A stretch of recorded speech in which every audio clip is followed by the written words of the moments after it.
స్తుతి మహిమ కలుగును గాక. దేవుని మహాకృపను బట్టి సజీవులుగా ఉండి మనం అందరం ఈ దినము ఈ పరిశుద్ధమైనటువంటి దేవుని సన్నిధిలో చేరి ఆయనను స్తుతించి ఆరాధించే కృప దేవుడు ఇచ్చాడు. అందును బట్టి దేవుని మహిమపరుస్తుంటున్నాను. అయ్యగారు చెప్పిన విధంగా నేను వచ్చినటువంటి ఆ సమయం ఏంటో అది దేవుడే నన్ను తీసుకొచ్చాడేమో.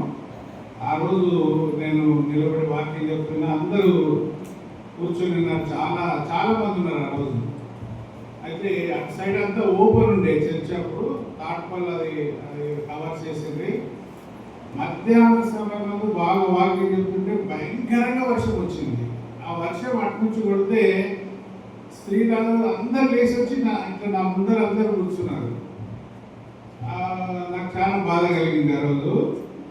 కలిగి సరే దేవుని సన్నిధిలో ప్రార్థించినాం. ఇది దేవుడు చేసిన కార్యం, ఏదో మేము చేసింది కాదు, అది దేవుడు చేసింది. దేవునికే మహిమ, మాకు కాదు, మాకు ఎట్టి పరిస్థితుల్లో కాదు.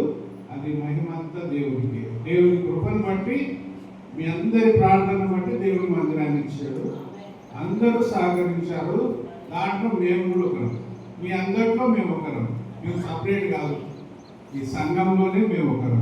కాబట్టి ఆ విధంగా దేవుడు గొప్ప కార్యం చేశాడు. ఈ సంఘాన్ని బట్టి ఎప్పుడు మా హృదయంలో ఎప్పుడు ఒక ప్రత్యేకమైనటువంటి స్థానం ఉంటుంది. ఎప్పుడు ప్రతి దినము మేము సంఘాన్ని జ్ఞాపకం చేసుకుంటాం. ప్రతిరోజు ప్రార్థనలో ఈ సంఘాన్ని, సంఘస్థులను, ఎవరెవరైతే ప్రేయర్ రిక్వెస్ట్ మాకు చెప్పారో వాటిని బట్టి మేము ప్రార్థన చేస్తూ ఉంటాం. ఆ విధంగా సంఘాన్ని బట్టి కూడా ప్రార్థన చేస్తూ ఉంటాం.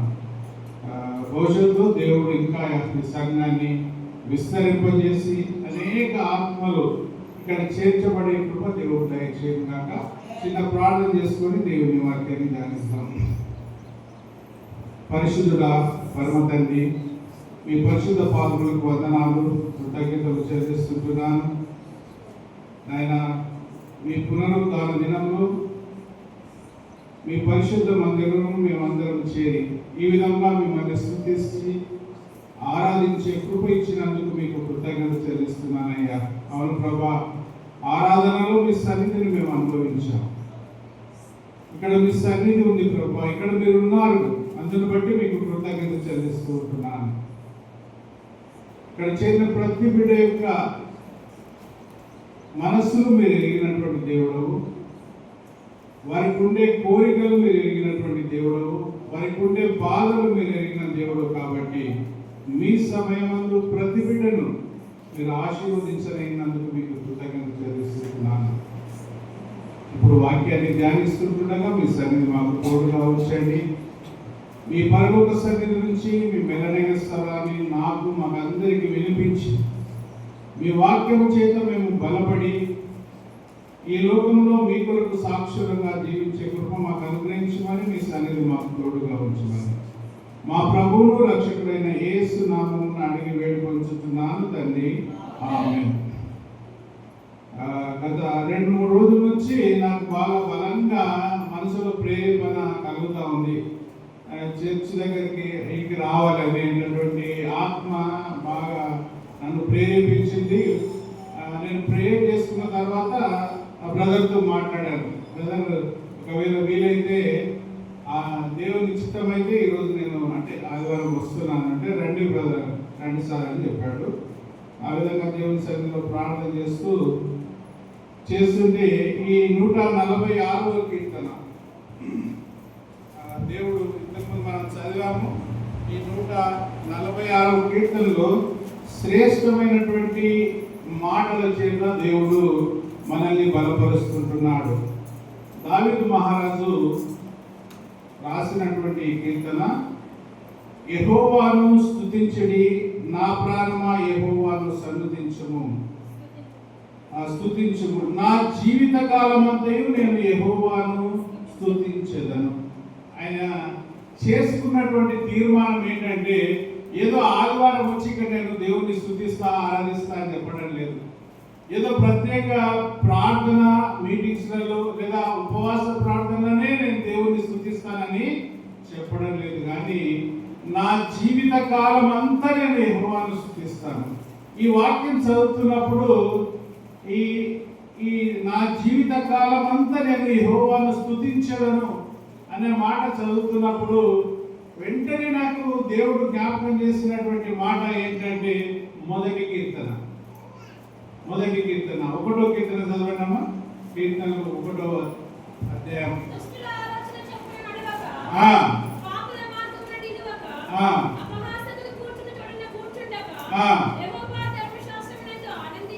ఆనందించుచు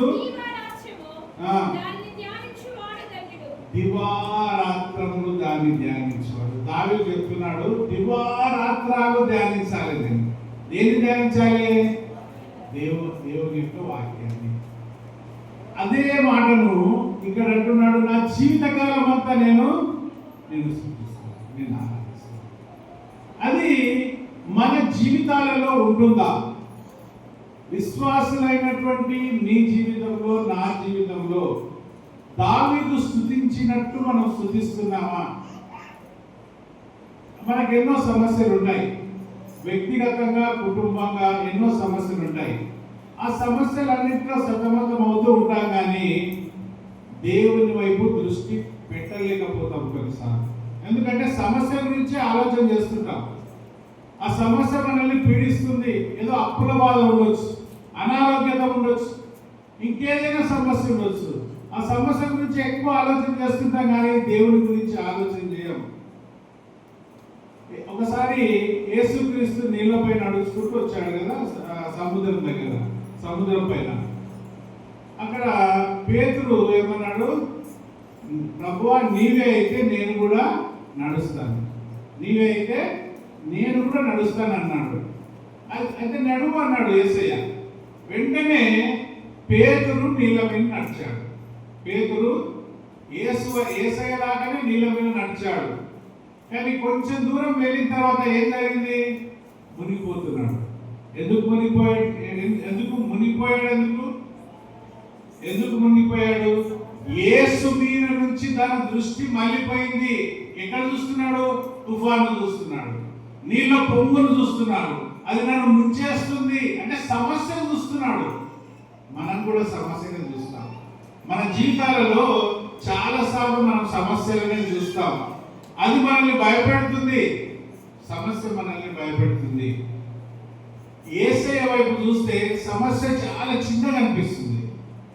ఒకవేళ సమస్య వైపే చూస్తా ఉంటే ఆ సమస్యని పెద్దగా అనిపించి మనల్ని భయపెడుతుంది. కాబట్టి విశ్వాసులైన మన జీవితాల్లో నా ప్రాణమా యెహోవాను స్తుతించుము, నా జీవిత కాలం అంతయు నేను యెహోవాను స్తుతించెదను. ఇంకేమంటున్నాడు? నేను బ్రతుకు కాలం అంతయు నా దేవుని కీర్తించెదను. నా బ్రతుకు కాలం అంతా. ఈ తీర్మానం ఏదైతే చేసిందో ఆయన సంపూర్ణంగా నెరవేర్చాడు దావీదు మహారాజు. ఈ తీర్మానం ఏదైతే చేసుకున్నాడో దేవుని దగ్గర, అది సంపూర్ణంగా తన జీవిత కాలం అంతా చేస్తూ నెరవేర్చాడు. విశ్వాసులైనటువంటి మన జీవితాల్లో ఏ విధంగా ఉంటున్నాం? మనం దేవుని స్తుతిస్తున్నామా? రక్షించబడ్డాము. రక్షణ మనకి ఇచ్చాడు దేవుడు. నేను ఈ మధ్యలో ఎక్కువగా నేను ధ్యానిస్తున్నది ఏంటంటే, వాక్యము నన్ను సంధించినప్పుడు నేను ధ్యానిస్తున్నది ఏంటంటే, నా వ్యక్తిగత జీవితాన్ని నేను చూసుకుంటున్నాను. నా వ్యక్తిగతమైనటువంటి జీవితం. దేవుడు నన్ను రక్షించాడు. నేను పాపములో ఉండి నరకపాత్రుడనైనటువంటి పరిస్థితుల్లో లోకములో లోకస్తులతో కలిసి జీవించినటువంటి ఆ జీవితంలో నుంచి దేవుడు నన్ను రక్షించాడు. దేవుడు రక్షించిన తర్వాత నేను దేవుడితో ఒక నిబంధన చేసుకున్నాను. 2002 సంవత్సరంలో నాకు భయంకరమైన కడుపు నొప్పి వచ్చింది. భయంకరమైనటువంటి 2001లో భయంకరమైనటువంటి కడుపు నొప్పి వస్తే మా భార్య నన్ను డాక్టర్ దగ్గరికి తీసుకెళ్ళింది. అయితే డాక్టర్ దగ్గరికి తీసుకెళ్తే స్కానింగ్ చేయమన్నారు. స్కానింగ్ చేస్తే ఏం కనబడతలేదు, అంతా మామూలుగానే ఉంది. ఆ స్కానింగ్ చేసినటువంటి డాక్టర్ ఎవరైతే ఉన్నారో ముస్లిం అతను, అది ప్రైవేట్లో. అయితే సార్ దీన్ని ఏం కనబడతలేదు, రేపు ఉదయం మీరు రండి, నీళ్లు బాగా తాగిరండి, నేను ఫ్రీగానే చేస్తాను నీకు స్కానింగ్, చూద్దాం అసలు ఏంది, ఎందుకు వచ్చింది కడుపు నొప్పి అని అంటే నేను మంచం రోజు పోయాను. పోయితే స్కానింగ్ చేశాడు. స్కానింగ్ చేస్తే గాల్ బ్లాడర్లో రాళ్ళు ఉన్నాయి, గాల్ బ్లాడర్లో చాలా రాళ్ళు ఉన్నాయి. అది చూపించాడు. చూపించి ఇది వెళ్ళి డాక్టర్కి చూపించండి అంటే నేను తీసుకెళ్ళి డాక్టర్కి చూపించిన. మా భార్య డాక్టర్ దగ్గర సంప్రదించినప్పుడు ఆయన ఏం చెప్పాడంటే దీన్ని ఆపరేషన్ చేయాలి, వేరే రకంగా ఏ రకంగా దీన్ని తగ్గించడానికి, గాల్ బ్లాడర్లో స్టోన్స్ వస్తే ఇంకేం తగ్గించడానికి వీలు లేకుండా, కిడ్నీలో వస్తేనన్నా ఏదైనా మందులతో వాడితే బయటికి వెళ్ళిపోతాయి, కానీ గాల్ బ్లాడర్లో రాళ్ళు వస్తే తప్పకుండా ఆపరేషన్ చేయాలి. అయితే అంతవరకు నాకు హార్ట్ ప్రాబ్లం ఉండింది, నాకు ఇప్పటికీ హార్ట్ ప్రాబ్లం ఉంది, నేను టాబ్లెట్ వేసుకుంటా. అయితే డాక్టర్ ఏం చెప్పాడంటే ఈయనకు హార్ట్ ప్రాబ్లం ఉంది కాబట్టి ఈ కడుపు కోసి చేసే ఆపరేషన్ ఈయనకు సరిపడదు, స్కోప్ తోటి చేయాలి. స్కోప్ తోటి చేస్తే అప్పటికి గవర్నమెంట్ హాస్పిటల్లో స్కోప్ తోటి చేసే వీలు లేదు కాబట్టి ఇది స్కోప్ తోటి చేయాలమ్మా, ఈయనకు ఈ సమస్య ఉంది కాబట్టి మనము ఈయన చేయకూడదు అన్నాడు. చేయకూడదు అంటే మామూలు అప్పటికి స్కోప్ తోటి చేసే హాస్పిటల్స్ ఏమి లేవు, ఏ డాక్టర్ దగ్గర ఫెసిలిటీ లేదు. అయితే ఏం చేయాలమ్మా అని హైదరాబాద్ పోవాలేమో అని ఆలోచన చేసుకుంటే వనపర్తిలో మా అక్క నర్సింగ్ సూపరింటెండెంట్గా పనిచేస్తుంటే వనపర్తిలో ఒక సిస్టర్కి అయితే ఆమె కర్నూలులో చేయించుకొని వచ్చిందట, స్కోప్ తోటి మంచిగా ఉన్నాడు, డాక్టర్ బాగా చేస్తున్నాడని. అయితే నాకు చెప్పింది మా అక్కరే అక్కడ కర్నూలుకు వెళ్ళు, కర్నూలు చేస్తున్నారు అట్లా. అయితే కర్నూలుకు వెళ్ళాము, అక్కడ డాక్టర్కి ఫోన్ చేస్తే రమ్మన్నాడు, పోయినాం. పోయిన తర్వాత డాక్టర్ చూశాడు, డాక్టర్ సంజీవ్ కుమార్ ఆయన పేరు, ఉస్మానియా మెడికల్ కాలేజీలో సూపర్ స్పెషాలిటీలో గోల్డ్ మెడలిస్ట్ అయినా, అంత పెద్ద డాక్టర్. చూసి సరే చేద్దామన్నాడు, అడ్మిట్ చేసుకున్నాడు. మరుసటి రోజు ఆపరేషన్ చేశాడు. చేసి ఆ స్టోన్స్ తీసేశాడు, స్కోప్ తోటి చేసి తీసేశాడు.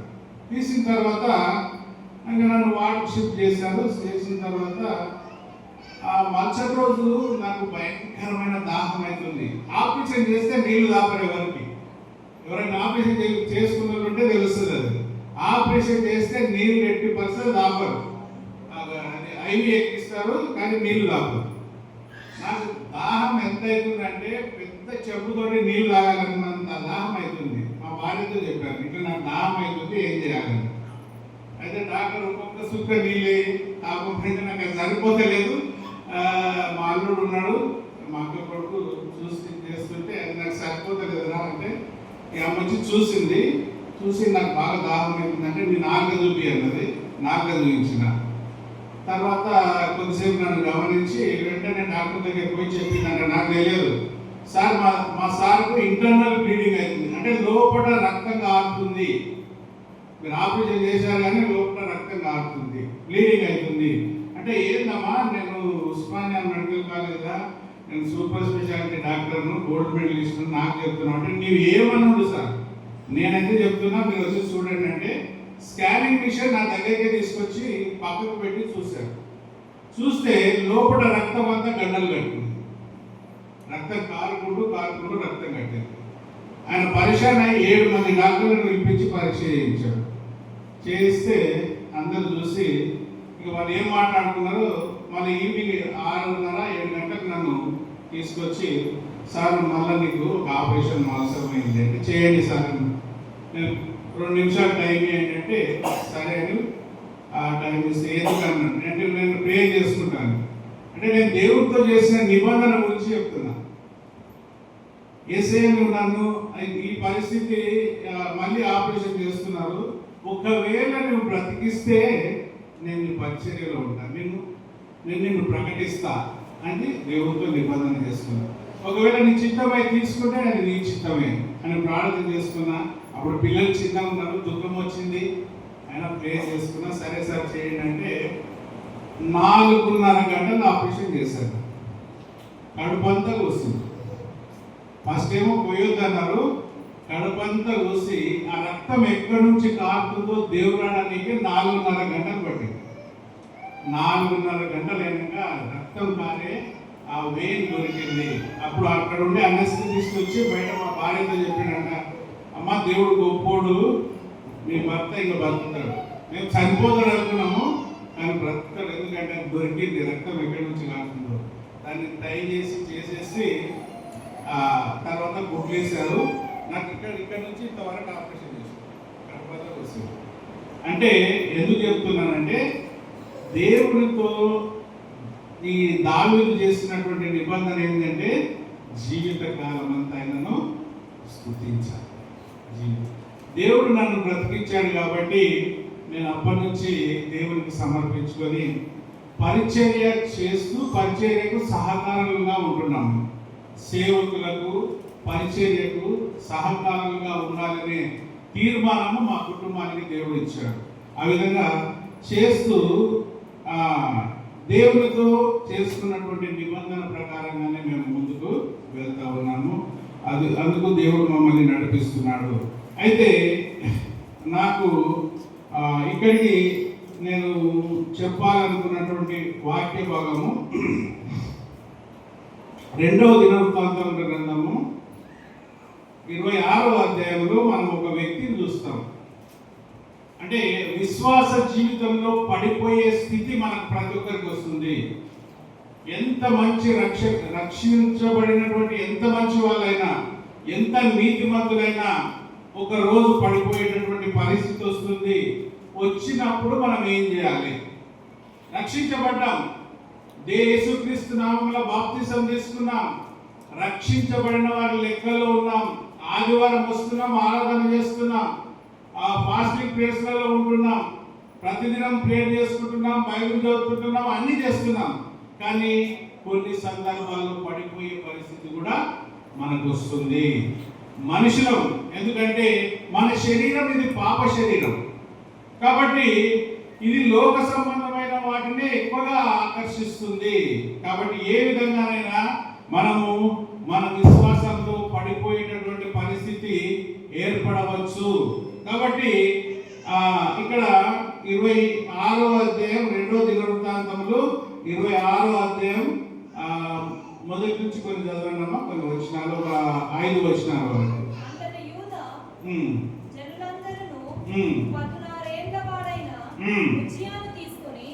అతని తండ్రి అయిన అమజ్యాకు బదులుగా రాజుగా నియమించిరి.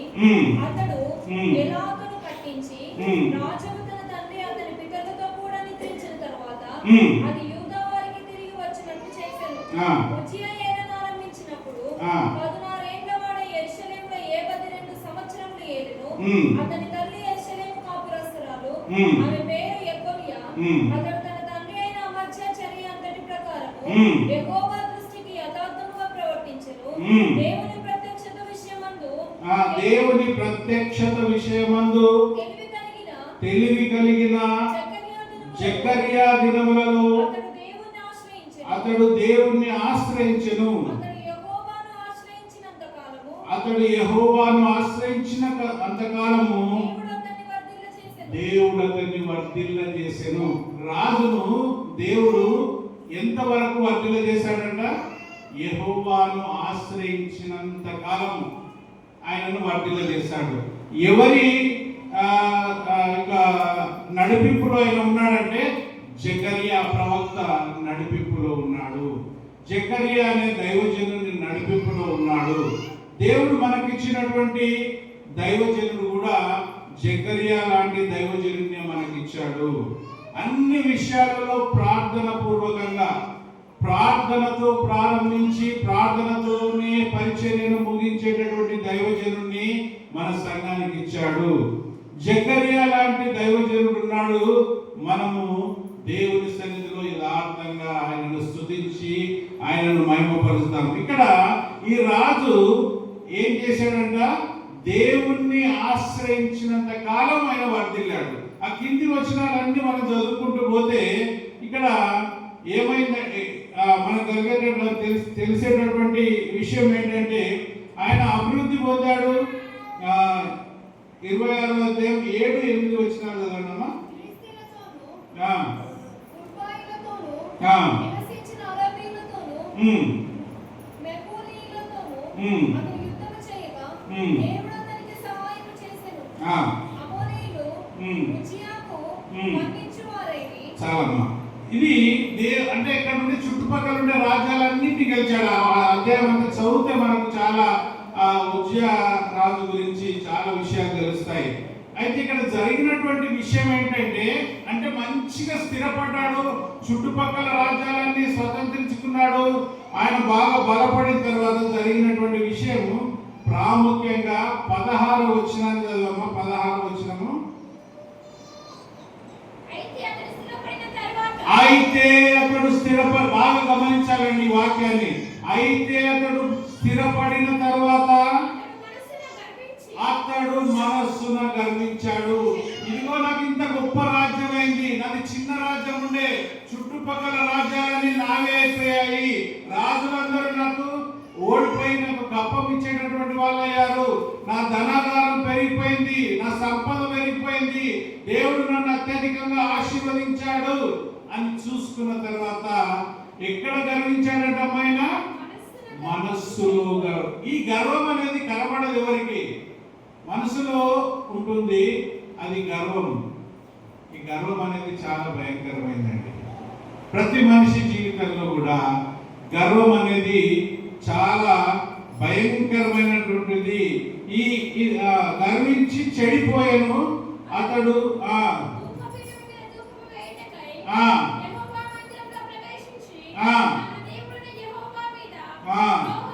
ద్రోహము చేయ. ఆయన ధూపపీఠం మీదకి వెళ్ళాడు.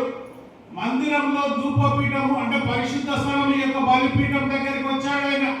ఆ ధూపపీఠం మీద పోయి ఆయన ధూపం వేయడానికి పోయారు. అంటే ధూపం ఎవరు వేయాలి? యాజకుడే వేయాలి, సేవకుడే వేయాలి. కానీ రాజు పోయాడు వేయడానికి. ఆయనకు అంత గర్వం వచ్చేసింది, నేను ఏం చేసినా కూడా నడుస్తుంది అనేటటువంటి గర్వం వచ్చింది. అక్కడ గర్వం వచ్చిన తర్వాత ఆయనకి ఏమైందంటే అతని పతనము స్టార్ట్ అయిపోయింది. అక్కడి నుంచి ఇక్కడ 19వ వచనం చదువుగా అక్కడ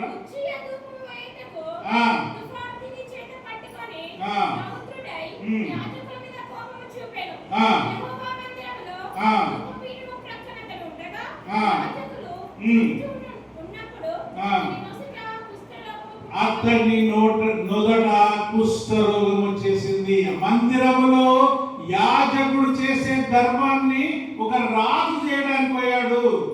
యాజకుడు కానివాడు వెళ్ళకూడనటువంటి స్థానంలో ఆయన వెళ్ళాడు. యాజకుడు మాత్రమే ఉండాలి, యాజకుడే ఆ ధూపపీఠం మీద ధూపం వేయాలి. కానీ రాజు వచ్చి ఎందుకు ఆయన మనసులో గర్వం ఉంది, గర్వాన్ని బట్టి ఆయన ఆ ధూపపీఠం మీదకి వెళ్ళాడు. వెళ్ళితే జరిగినటువంటి విషయం ఏంది?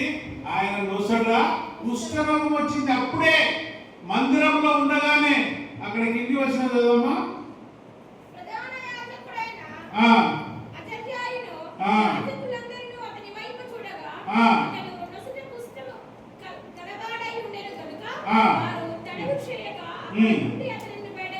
వెళ్ళగొట్టింది. ఆయన జీవితకాలం అంతా, కింది వచనాలు చదివితే ఆయన జీవితకాలం అంతా కుష్ఠరోగంతో చనిపోయాడు. ఎందుకు జరిగింది? అంత గొప్ప, అంత మంచి రాజు, మంచి ప్రారంభము, దేవుడు మంచిగా ఆశీర్వదించాడు, దేవుడిని ఆశ్రయించుకుంటూ వచ్చాడు. దేవుడు ఆయనను అత్యధికంగా ఆశీర్వదించాడు, రాజ్యాలు ఇచ్చాడు, సంపదనిచ్చాడు, అత్యధికంగా ఆశీర్వదించాడు. అవన్నీ చూసిన తర్వాత ఈయన మనసులో గర్వం వచ్చేసింది. గర్వం వచ్చేసింది. ఈ గర్వం అనేది మనిషికి చాలా చెడ్డదండి. ఎవరికి గర్వం వచ్చినా అది చాలా చెడ్డ. దేన్ని బట్టో గర్వం వచ్చేస్తుంది మనిషి లోపల. ఎవరి గురించి అయినా మాట్లాడితే ఆ సత్యంతో మాట్లాడుకుంటే ఇంకో సోదరుడు అన్నాను వానికంటే నేను గొప్ప నేను అనుకుంటాను. అంటే ఏదో రకంగా, అంటే మనిషికి ఉండేటటువంటి తత్వం అది. సామెతల గ్రంథం 16:18 వచ్చిన చదవండి. సామెతలు 16:18. నాశనమునకు ముందు గర్వము నడుచును, పడిపోవడం ముందు అహంకారమైన మనసు నడుచు. నాశనానికి ముందు గర్వం ఇక్కడ నడుస్తుందంట. మనిషికి గర్వం వచ్చిందంటే వానికి నాశనం వచ్చినట్టే. గర్వము నాశనానికి ముందు నడుస్తుంది. మనిషికి గర్వం వచ్చిందంటే వాడిని నాశనానికి నడిపిస్తుంది. అహంకారం వస్తుంది, అది వాడిని నాశనం చేస్తుంది. ఈ గర్వము మంచిది కదా. అదే సామెతల గ్రంథం 29వ అధ్యాయం 23 వచ్చింది కదమ్మా. ఎవరి గర్వము వారిని తగ్గించును, వినయ మనస్కుడు ఘనతనందును. ఎవరి గర్వం మనని తగ్గిస్తుంది. వాడు ఎంత గొప్పోడు అనుకుంటే అంత తగ్గిస్తుంది. ఇక్కడ ఉజ్జా ఏమనుకున్నాడు? చాలా గొప్పవాడు అనుకున్నాడు కదా. రాజ్యం వచ్చేసింది, చాలా పెద్ద రాజ్యమైంది, ధనం వచ్చేసింది. కానీ దేవుడు ఆయనకు కుష్ఠరోగం ఇచ్చి ఆయనను పూరా ఎక్కడ సమాజంలో కూడా తిరగకుండా అయిపోయాడు. అంటే ఎవరి గర్వం అది తగ్గిస్తుంది. వాడు ఎంత గొప్పవాడు అనుకుంటాడో అంత తగ్గించేస్తుంది. కాబట్టి గర్వం అనేది మనిషిని నాశనానికి ముందు నడిపిస్తుంది. కాబట్టి గర్వము ఎవరికి రాకూడదు. ఎవరికి వచ్చినా వాళ్ళని అది నాశనం చేస్తుంది. కాబట్టి దేవుడు మనకు రక్షణ ఇచ్చాడు. మనమందరం రక్షించబడ్డాం. అంటే నాశనానికి వెళ్ళకుండా, నరకానికి వెళ్ళకుండా నిత్యము ఆయనతో ఉండేటటువంటి జీవితాన్ని మనకి ఇచ్చాడు దేవుడు. రక్షించబడ్డాం కాబట్టి, ఆయన మాట విన్నాం కాబట్టి దేవుని యొక్క ఉద్దేశము మానవుల పట్ల ఎంత ప్రశస్తమైందంటే, మనం మొదటి నుంచి చూసుకుంటే దేవుడు ఆదామును సృష్టించాడు, ఆయనను ఒక పెద్ద తోటలో పెట్టాడు, ఆయనకు సాటి అయిన సహాయంగా అవ్వనిచ్చాడు, ఇచ్చి వాళ్ళకు ఒకటే ఒక ఆజ్ఞ ఇచ్చాడు. ఆ మధ్యలో ఉండే చెట్టు పండును మాత్రం మీరు తినవద్దు, ఆ మధ్యలో ఉండే చెట్టు పండు మాత్రం మీరు తినవద్దు. కానీ మొట్టమొదటి మనుషులు ఏం చేశారు? దేవుని మాటకు వ్యతిరేకంగా పనిచేశారు, వద్దన్న పని చేశారు. అంటే మనిషికి ఉండేటటువంటి నైజం ఏంటంటే వద్దన్న పని చేయడం. ఆ మొదటి మనిషిలోనే స్టార్ట్ అయింది అది. దేవునికి వ్యతిరేకంగా పనిచేయడం, ఆయన మాట వినకపోవడం అనేది. కాబట్టి సర్వసాధారణంగా శరీరమైన మనందరి లోపల ఆ యొక్క తత్వం ఉంటుంది. దేవుడు వద్దన్న పని మనం చేస్తాం, దేవుడు వద్దన్న పని చేస్తాం. ఇప్పుడు దేవుణ్ణి ప్రేమించేటటువంటి వాళ్ళు అంటే దేవుని ఉద్దేశం ఏంటి? మనం నశించాలనేది దేవుని ఉద్దేశం కాదు. పేతురు రాసిన 2వ గ్రంథం 3వ అధ్యాయం 9వ వచనం చదవమ్మా. 3:9. పేతురు 2వ పేతురు 3:9. 9. కొందరు ఆ ఆలస్యమని ఎంచుకొనినట్లు ఆ యెహోవా వాగ్దానాన్ని గూర్చి ఆలస్యం చేయువాడు కాడు గాని ఎవ్వడును నశింపవలెనని ఇచ్చయింపగా అందరూ మారు మనసు పొందాలని దేవుడు ఇంకా ఆలస్యం చేస్తున్నాడట. ఎందుకు దేవుడు రెండో రాకడ ఎందుకు వస్తలేదంటే ఇంకా ఆలస్యం చేస్తున్నాడు దేవుడు. ఎందుకంటే ఇంకా నాలో ఇంకా దేవునికి దూరంగా ఉండే గర్వం ఉందేమో, నీలో ఉందేమో, ఒక్కొక్కరిలో దేవునికి దూరంగా ఉండే పరిస్థితులు ఉన్నాయేమో. మనం మనసు మార్చుకొని దేవుడి దగ్గరికి వస్తామని దేవుడు ఆలస్యం చేస్తున్నాడట. ఈ మొదటి శతాబ్దంలోనే ప్రకటించినటువంటి ప్రకటన ఏ విధంగా ఉండిందంటే మత్తయి సువార్త 3వ అధ్యాయం 1-2 వచనంలో బాప్తిసం ఇచ్చే యోహాను ప్రకటిస్తున్నాడు. అక్కడ కాలము సంపూర్ణమైనది, మారు మనసు చదవమా మాట. యోహాను మత్తయి సువార్త 3వ అధ్యాయం 1-2 వచనం.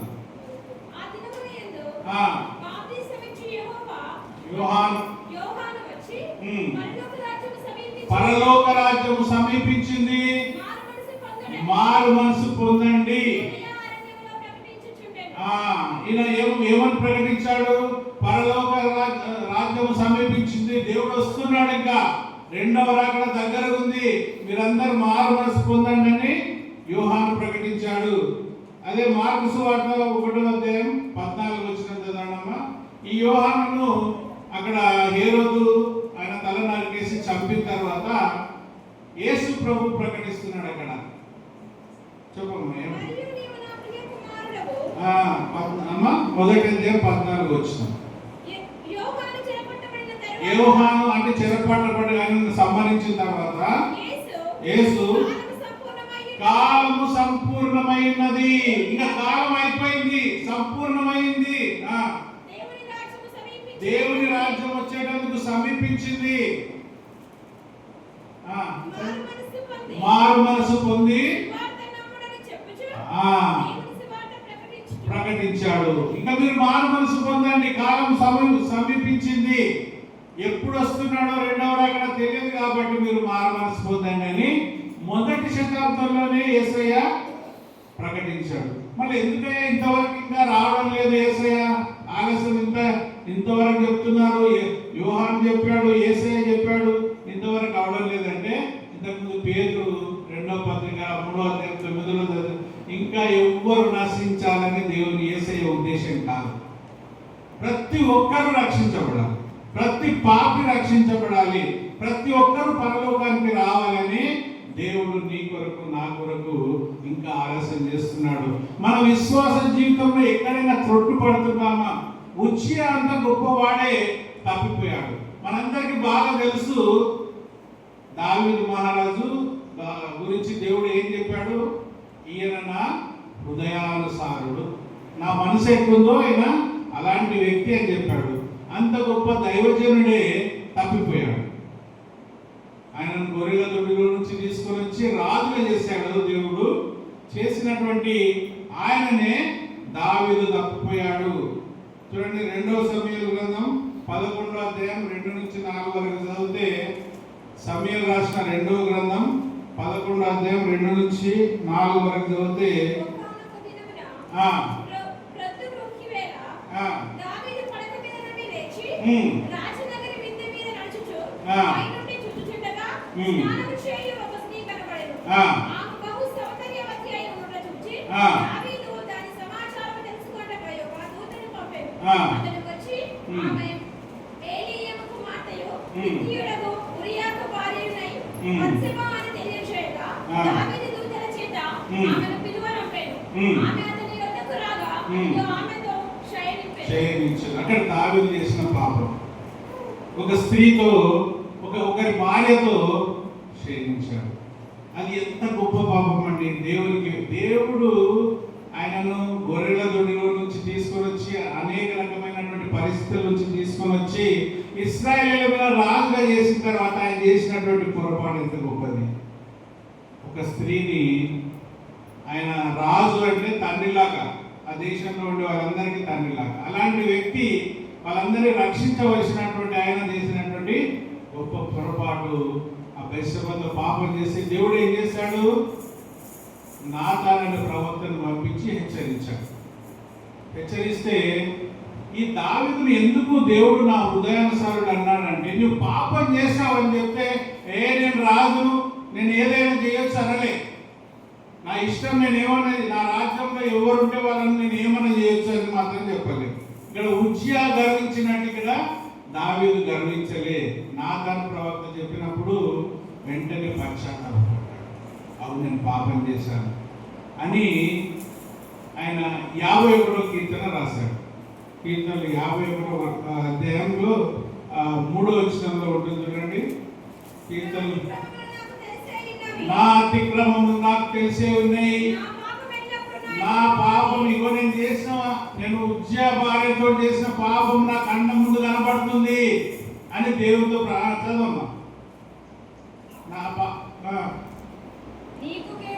నీకు కేవలం నీకే విరోధంగా నేను పాపం చేశాను దేవా, నేను నీకు విరోధంగా పాపం చేశాను.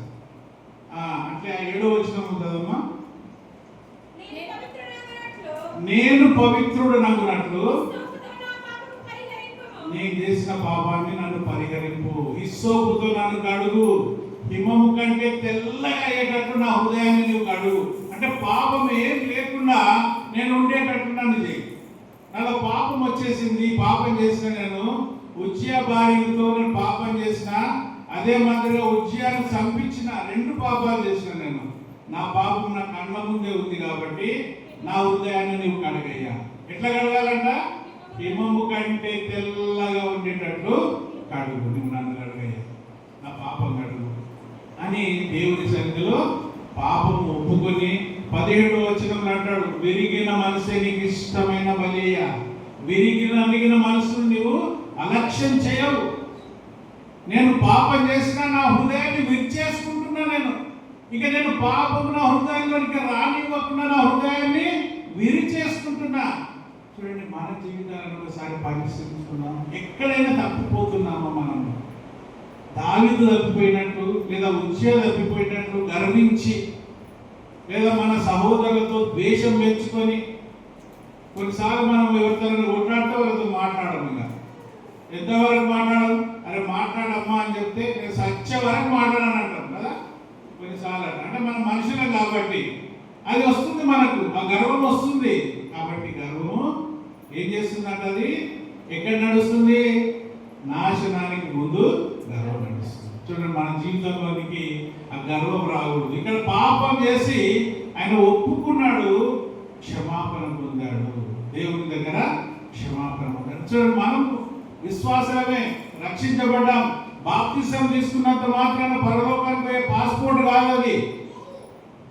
దినము మనము పరిశుద్ధపరచబడాలి. ఎట్లా పరిశుద్ధపరచబడతాం?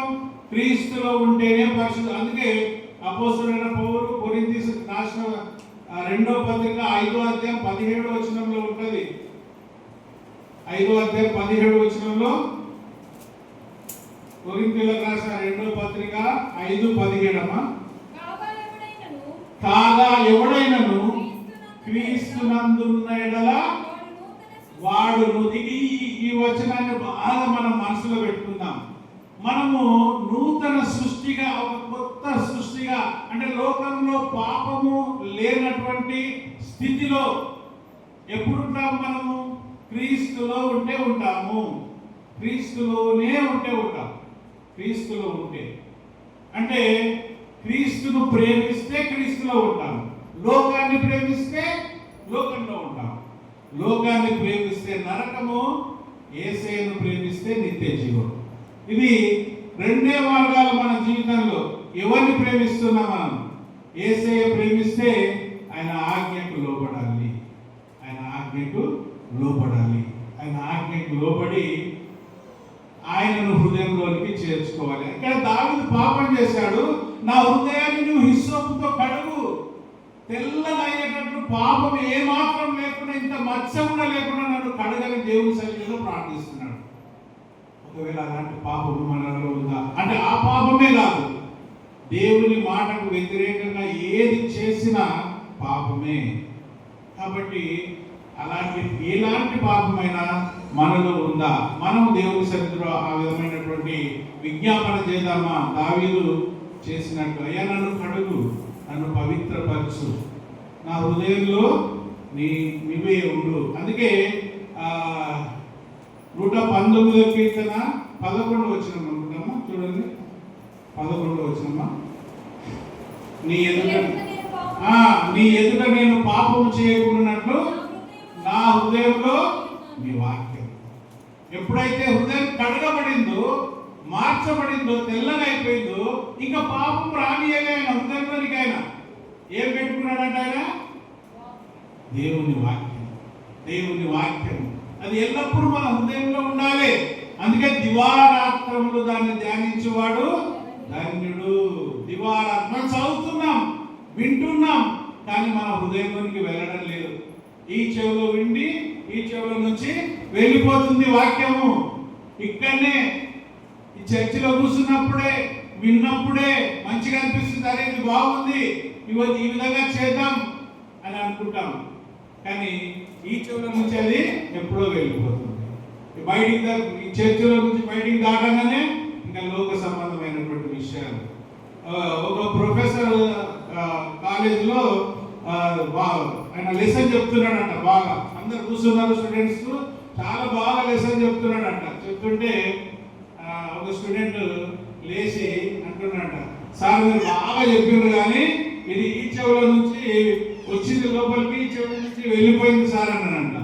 అంటే ఆ సార్ కూడా బాగా ఆలోచన చేసి చెప్పిండంట, అరే 2 చెవుల మధ్యలో నీకు ఏం లేదు, అందుకే బయటికి వెళ్ళిపోయిందిరా అన్నాడంట. అంటే ఏం లేదన్నట్టు వానికి మెదడు లేదు అన్నట్టు. వాక్యం బయటికి వెళ్ళిపోకుండా జాగ్రత్త పడాలి. మనం విన్న వాక్యము మన హృదయంలో ఉండాలి. దావీదు ఏ విధంగా పశ్చాత్తాపపడి దేవుని సన్నిధిలో ప్రార్థించాడో మన పాపముల గురించి దేవుని సన్నిధిలో మనం ప్రార్థిస్తాం. ప్రార్థించి దావీదు ఏ విధంగా తన హృదయంలో నేను నీ ఎదుట పాపం చేయకుండా ఉండాలని నా హృదయంలో నీ వాక్యం ఉంచుకున్నాను. ఆ విధంగా మన హృదయాలలో ఆయన వాక్యం ఉంచుకుంటే పాపం మన హృదయంలోనికి రాదు. యేసుక్రీస్తు ఆయన అహరోనుడు కాకముందు నేను వెళ్ళుట వలన మీకు మేలు జరుగుతుంది, నేను వెళ్ళిన తర్వాత మీ కొరకు ఆదరణకర్తను పంపిస్తానని తెలియజేశాడు. తెలియజేసిన తర్వాత అక్కడ మేడగదిలో వాళ్ళపైకి పరిశుద్ధాత్మ వచ్చి వాలింది. ప్రతి ఒక్కరి మీద పరిశుద్ధాత్మ. ఈ పరిశుద్ధాత్మ మనకు కూడా దేవుడు ఇచ్చాడు, మనందరికీ దేవుడు ఇచ్చాడు పరిశుద్ధాత్మ. అపోస్తల కార్యం 2వ అధ్యాయం 38వ వచనంలో పేతురు చెప్తున్నాడు ఆ మాట. అపోస్తల కార్యం 2:38. మీరు మారు మనసు పొంది పాప క్షమాపణ నిమిత్తము యేసుక్రీస్తు నామమున బాప్తిసము పొందడి, అప్పుడు మీరు పరిశుద్ధాత్మ అనే వరాన్ని పొందుకుంటారు. మనం అందరం బాప్తిసం పొందుకున్నామా? ఎవరి నామం పేరుతో బాప్తిసం పొందుకున్నాం మనము? చెప్పండి మరి, ఎవరి నామమున? యేసుక్రీస్తు నామమునే బాప్తిసం పొందుకున్నాం. యేసుక్రీస్తు నామమున బాప్తిసం పొందుకున్న ప్రతి ఒక్కరికి ఒక ఫ్రీ గిఫ్ట్ ఇస్తానన్నాడు దేవుడు. ఏంటది? పరిశుద్ధాత్మ. మనం ఆటోమేటిక్గా పరిశుద్ధాత్మ మనకి ఇచ్చాడు. అయితే పరిశుద్ధాత్మ మనలో ఉంటుంది. ఒకసారి ఏదైనా తప్పు చేయాలని, తప్పు మాట మాట్లాడాలని అనుకున్నప్పుడు మనలో ఉండే పరిశుద్ధాత్మ మనల్ని హెచ్చరిస్తుంది. మనలో ఉండే పరిశుద్ధాత్మ మనల్ని హెచ్చరిస్తుంది. ఇది మంచిది కాదు, నేను మాట్లాడకట్లా అంటే కొన్నిసార్లు ఏం చేస్తాం? ఆ పరిశుద్ధాత్మను గమన కూర్చోబెట్టి మాట్లాడేస్తాం. పరిశుద్ధాత్మను నోరు మూయించి తప్పుడు పనులు చేస్తుంటాం. అలాంటప్పుడు పరిశుద్ధాత్మ మనల్ని విడిచిపోదు, అది మనలో ఉండి దుఃఖిస్తుంది. దేవుని పరిశుద్ధాత్మ దుఃఖి. అందుకే వాక్యంలో ఏముంటుంది? పరిశుద్ధాత్మను దుఃఖపరచకుడి అని ఉంటుంది. పరిశుద్ధాత్మను దుఃఖపరచద్దు. మీరు పాపం చేస్తే పరిశుద్ధాత్మ దుఃఖపడుతుంది. కాబట్టి మీరు పరిశుద్ధాత్మను దుఃఖపరచకుండా ఉండాలంటే పాపం చేయకుండా ఉండాలి. అది దేవుని పరిశుద్ధాత్మ. ఆ పరిశుద్ధాత్మ అన్ని మనల్ని ఒప్పిస్తుంది, తప్పులు ఒప్పిస్తుంది, దేవుని సన్నిధికి నడిపిస్తుంది. కాబట్టి ఈరోజు మనము 2 రకాలైనటువంటి జీవితాలను చూసాం. ఉజ్జయ జీవితాలను చూసాం. ఆయన దేవుణ్ణి వెంబడించినంత కాలం దేవుడు ఆయనను ఆశీర్వదించాడు. ఎప్పుడైతే మనసులో గర్వించాడో దేవుడు ఆయనకు శాపం పెట్టాడు. దావీదు కూడా దేవుడు ఆశీర్వదించి గొప్ప రాజ్యాన్ని ఇచ్చాడు, రాజు చేశాడు. ఆయన తప్పు చేసినప్పుడు నాతాను ప్రవక్త ద్వారా హెచ్చరించాడు. ఆ హెచ్చరిక పొందుకొని దావీదు పశ్చాత్తాపపడి దేవుని సన్నిధిలో పాపం ఒప్పుకున్నాడు. కాబట్టి ఆయనను దేవుడు క్షమించాడు. మన జీవితాల్లో కూడా, మన విశ్వాస జీవితంలో కూడా పొరపాటు చేస్తుంటాం. మనుషులం కాబట్టి పొరపాటు చేస్తాం. కాబట్టి మనము పొరపాటు చేయకుండా ఉండాలంటే యేసుక్రీస్తులో ఉండాలి. యోహాను సువార్త 15వ అధ్యాయం 7వ వచనంలో యేసుక్రీస్తు చెప్తాడు మనం ఎట్లా ఉండాలి అనే విషయాన్ని తెలియజేస్తాడు. ఎట్లా ఉండాలంటే చూడండి, 15వ అధ్యాయం. మీరు నాయందు మీరును మీ యందు నా మాటలు నిలిచి ఉంటే మీరు ఏం అడుగుతారో అడగండి ఇస్తానంటాడు. మనం యేసయ్యలో ఉండాలంట, యేసయ్య మాటలే మనలో ఉండాలంట. అప్పుడు మనం పాపం చేయం, యేసయ్యలోనే ఉంటాం. కాబట్టి పాపం చేయకుండా ఉండాలంటే మనం యేసయ్యలో ఉండాలి. యేసయ్య మాటలే మనలో ఉండాలి. మన మాటలు ఉండకూడదు, మన తలంపులు ఉండకూడదు, మన కోరికలు ఉండకూడదు. యేసయ్యనే మనకన్నీ అనుగ్రహిస్తాడు. చివరిగా ఒక 2 వచనాలు చదువుకొని మనం ముగిస్తున్నాం. మనం యేసును వెంబడించి యేసులాగా ఉండాలి. యేసు వలె మనం మార్చబడాలంటే 2 కార్యాలు జరగాలి. రోమా పత్రిక 13వ అధ్యాయం 14వ వచనం చదవండి. రోమా పత్రిక 13వ అధ్యాయం 14 వచనం. మెట్టుకు ప్రభువైన ఆ ప్రభువైన యేసుక్రీస్తును ధరించుకొనిన వారై ఆ శరీరేచ్ఛలను నెరవేర్చుకొనుటకు ఆ. శరీరము విషయమై ఉమ్. ఆలోచన చేసుకొనుకుడి. ఏమంటున్నాడు? ఏం ధరించుకోవాలంట? పాలిస్టర్ బట్టలు లేదా ఏమంటారు ఈ పట్టు చీరలు అవి కావు. ఏం ధరించుకోమంటున్నాడు? యేసుక్రీస్తును ధరించుకొని శరీర కోరికలన్నీ తీసేయాలి. శరీరం గురించి ఆలోచన చేయకూడదు. ఎవరిని ధరించుకుంటున్నాం మనము? యేసయ్యను అంటే మనం ధరించుకున్నది యేసయ్యను కాబట్టి నేను ఈ బట్టలు ధరించుకున్నా, వైట్ షర్ట్ బ్లాక్ ప్యాంట్ వేసుకున్నా. మీరందరూ చూస్తేనే నన్ను గుర్తుపడతారు కదా, ఈయన వైట్ షర్ట్ వేసుకున్నాడు, బ్లాక్ ప్యాంట్ వేసుకున్నాడు. మనం యేసయ్యను ధరించుకుంటే ఏమని గుర్తుపడతారు మనుషులు? యేసయ్య బిడ్డ అని గుర్తుపట్టాలి. ఎట్లా గుర్తుపడతారు? యేసయ్యను ధరించుకుంటే. అదే ఫిలిప్పీలకు రాసిన పత్రిక 2వ అధ్యాయం 5వ వచనం కదమ్మా. ఈ రెండు చాలా ముఖ్యం మనకు. క్రీస్తు యేసుకు కలిగిన మనస్సు మనం కలిగి. రెండు, యేసును ధరించుకోవాలి, యేసు మనస్సు మనకు ఉండాలి. అప్పుడు మనం ఎట్లా మారిపోతాము? యేసయ్యలాగా మారిపోతాం. రూపాంతరపు అనుభవంలోనికి వస్తాం. మన రూపం మారిపోతుంది యేసయ్యలాగానే. ఎందుకంటే యేసును ధరించుకున్నాం, యేసయ్య మన మనసు తీసేసినాం, ఇంకా యేసయ్య మనసు పెట్టుకున్నాం. కాబట్టి ఆ విధమైనటువంటి స్థితి మనకు వస్తే మనము రూపాంతరపు అనుభవం యేసుక్రీస్తులా మారిపోతాం. నిత్యము ఆయనతో ఉండే జీవితాన్ని మనం కలిగి ఉంటాం. కాబట్టి మన జీవితాలలో మనం చేస్తున్నటువంటి పొరపాటు, అది గర్వమే కానీ ఇంకే విధమైనటువంటి దేవునికి అయిష్టమైనది. గలతీ పత్రిక 5వ అధ్యాయం 19వ వచనంలో చాలా విషయాలు అక్కడ ఉన్నాయి. అక్కడ ఉండే అలవాట్లలో ఏది మనకు రాకూడదు.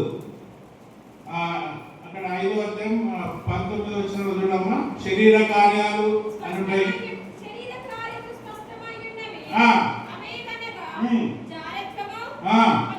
అపవిత్రత, కాముకత్వము, విగ్రహారాధన, అభిచారము, ద్వేషములు, మత్సరములు, కక్షలు, ద్వేషం, భేదములు, విమతములు,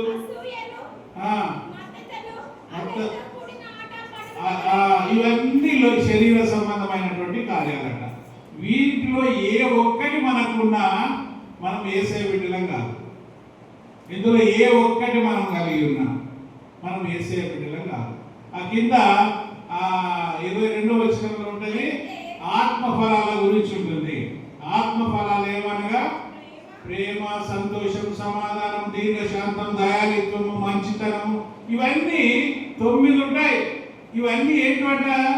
ఇది ఏం కాదు కానీ యేసుక్రీస్తు యొక్క క్యారెక్టర్, యేసుక్రీస్తు యొక్క గుణం. యేసును ధరించుకోవాలి, యేసు మనస్సు మనకు ఉండాలి, యేసు క్యారెక్టర్ మనలో ఉండాలి. అప్పుడు లోకానికి యేసయ్యను మనము చూపించగలుగుతాం. కాబట్టి ఈ శ్రేష్టమైనటువంటి దినంలో దేవుడు మనందరితో, నాతో కూడా కలుపుకొని అందరితో మాట్లాడినటువంటి మాట, శరీరంలో ఉన్నాం, ఇది పాప శరీరం, ఇది పాపాన్ని కోరుకుంటుంది. ఎప్పుడైనా ఏ రకంగానైనా మన హృదయంలోనికి పాపం రావచ్చు. ఇంతకుముందు చాలాసార్లు చెప్పాను, పాపము 4 రకాలు వస్తుందట. ఏది? చూపు ద్వారా, మాట ద్వారా, తలంపు ద్వారా, క్రియ ద్వారా. ఈ 4 రకాలైనటువంటి విధంగా ఏ రకంగానైనా పాపం మన లోపలికి రావచ్చు. పాపాన్ని చూడొచ్చు, పాపము మాట్లాడవచ్చు, పాపాన్ని గురించి వినొచ్చు, పాపపు కార్యాలు చేయొచ్చు. ఈ 4 మనలోనికి రాకుండా ఉండాలంటే మన హృదయంలో దేవుని వాక్యం ఉండాలి. దేవుని వాక్యము ఉండాలి. యేసుక్రీస్తు బిడ్డలుగా మనం ఉండాలంటే యేసుక్రీస్తును ధరించుకోవాలి, యేసయ్య మనసు ఉండాలి, యేసయ్య క్యారెక్టర్ మన లోపల లోకము చూడగలగాలి. ఆ విధంగా మారడం ద్వారా క్రీస్తు స్వరూపం మనకు వచ్చేస్తుంది. అప్పుడు క్రీస్తును మహిమపరిచే జీవితం ఉంటుంది. కాబట్టి మనలో స్వార్థము, ద్వేషము, గర్వము, అసూయ ఇవన్నీ ఏవి లేకుండా మనం ఉండాలంటే ఆయన వాక్యాన్ని మన హృదయంలో ఉంచుకోవాలి. కాబట్టి విన్నటువంటి వాక్యము ఈ చెవులో విని ఈ చెవులో నుంచి పోకుండా జాగ్రత్తగా చూసుకోవాలి. కాబట్టి దేవుడు మనతో మాట్లాడినటువంటి ప్రతి మాట, దేవుడు నాలో పెట్టినటువంటి ఒక తలంపు, నేను ఏ విధంగానైనా సంఘానికి మాటలు చెప్పాలని దేవుడు నాలో బలంగా పెట్టినటువంటి ప్రేరేపణను బట్టి, ఆశను బట్టి నేను ఇక్కడికి రావడం జరిగింది. ఆ విధమైనటువంటి మాటలు మీ అందరితో పంచుకోవడం కూడా జరిగింది. దీని ద్వారా నేను కూడా నేర్చుకుంటున్నా. నేను మీకు చెప్పడమే కాదు, నేను కూడా నా జీవితాన్ని క్రమపరుచుకునేటందుకు, దేవునితో సమాధాన పడేటందుకు ఈ వాక్యం నన్ను ఎంతో బలపరిచింది. కాబట్టి చెప్పబడినటువంటి వాక్యము ప్రతి హృదయంలో ఫలించినట్లు దేవుడు ఆశీర్వదించును గాక. ఆమేన్. అవకాశం ఇచ్చిన కాపరి గారికి మీ అందరికీ వందనాలు తెలియజేస్తూ ముగిస్తున్నాను. Thank you.